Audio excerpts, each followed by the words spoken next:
Good evening, viewer. Welcome to our Glory Globe TV. Here's the breaking news from Palestine. Yes, 5 Palestinians, including a 15-year-old boy, have been killed by Israeli forces during a raid into Jenin refugee camp, Palestinian health official says. An Israeli helicopter fired missiles after Palestinian militants targeted troops carriers with explosives. It marks a sharp escalation of fighting as frequent raids in the city in the occupied West Bank continue. The Israeli army says several vehicles remain stuck amid a logistical operation under fire to remove them.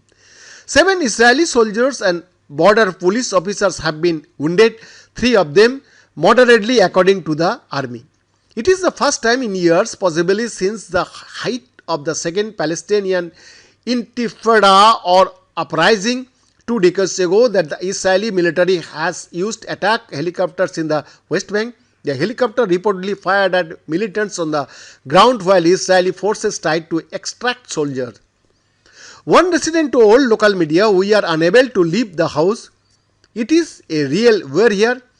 Apache helicopters are flying over our heads.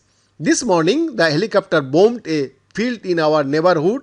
Some people were injured and a water pipe was damaged, causing water outages in large parts of Jenin camp."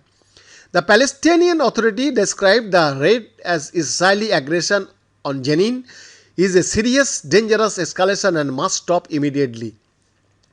Over the past 18 months, Israel has intensified its military search, arrest and home demolition raids into Palestinian cities in the occupied West Bank amid a sharp rise in Palestinian attacks targeting Israelis, with casualty rates on both sides reaching levels not seen in many years. Since the start of this year, at least 161 Palestinians have been killed in the West Bank and Gaza strips, while 21 Israelis have been killed. Before dawn on Monday, undercover Israeli troops entered a neighborhood on the edge of Jenin's packed urban refugee camp, targeting the family home of a militant jailed by Israeli.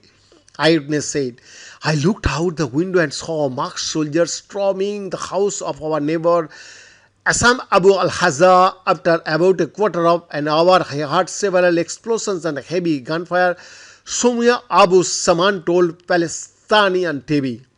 The Israel Defense Forces described a massive exchange of fire between its force and Palestinian gunmen. Video showed an explosion hitting armed troops transport as shots rang out. An Israeli military spokesperson said a Panther troop carrier was hit by an unusual and dramatic improvised explosive device that is called IED, after which an Israeli Apache helicopter fired on an open area to repel the gunmen as forces extracted soldiers from the troop transport. "We don't know the nature of the IED. It was pretty intense," Lieutenant Colonel Richard Hatchett said. He said the IDF were now bringing in heavy machinery to try to extract the vehicles while exchanges on fire with militants continued. He added that soldiers who were previously inside the carrier had been moved to other protected vehicles. The Palestinian Health Ministry said the 5 people killed in the raid included 3 men in their 20s and a 15-year-old boy whom it named as Ahmed Yusuf Sakar. The ministry added that more than 90 Palestinians were wounded, including a 15-year-old girl who local reports said was hit by a bullet which came through the wall of her home. A Palestinian photojournalist covering the raid, Hazem Ahmed Nasser, was also among those wounded. Palestinian media said he was undergoing surgery after being shot in his side. The Palestine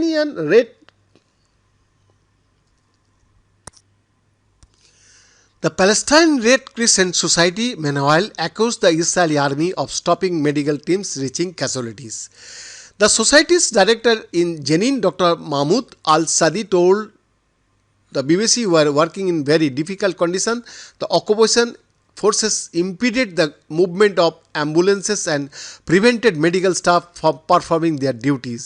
The raid is further sign that US-led attempts to de-escalate tension in the West Bank are failing. Beyond the report, Globe TV, Delhi, India.